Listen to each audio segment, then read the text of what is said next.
I'm going to show you why this $25,000 home in Salt Lake City is actually a horrible deal. See, the photos make it look like it's already move-in ready. Right here, they're saying it's worth $534,000, and all it's going to cost you is $25,000 out of pocket to buy it. It's called a subject to deal, a sub two deal.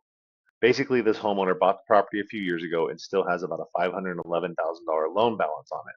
4.75 rate, and it says the principal and interest payment is about $2,700. So with taxes and insurance, it's probably about $3,500 a month. Now the problem is Utah is a non-disclosure state, meaning they don't have to report the sales prices. So if I try to look up comps to verify that it's worth the $534,000, I can't do it with public records. Another thing is they say it's 1,600 square feet, 2 bedroom, 1 bath.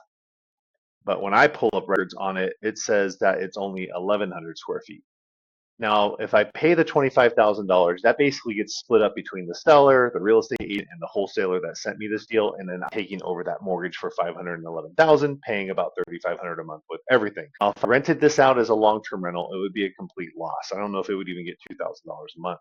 But I ran it as a short-term rental. If I put it on Airbnb and got some really nice furnishings, a spa, and did a really good job with it, it looks like it could make some money. And better yet, I'd have a place to stay in Salt Lake City for me and my family, and we could go hit the slopes out there. First thing I did was I called a local appraiser to meet me out there. I negotiated a pretty cheap rate for him to just give me an opinion. I don't need a full appraisal report. I just want him to look at this and let me know what it's worth now to confirm the value.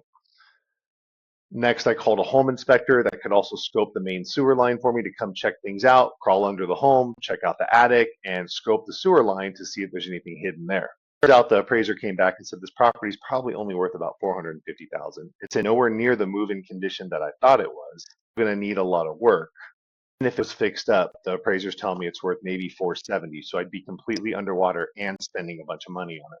Home inspector said the main components of the property were actually in pretty good shape, but he ran a scope through the sewer line, and it looks like that's about to fail, which could easily cost $10,000 to $15,000 on top of the remodeling I'd have to do inside, on top of the furnishing I'd have to do to put this on Airbnb.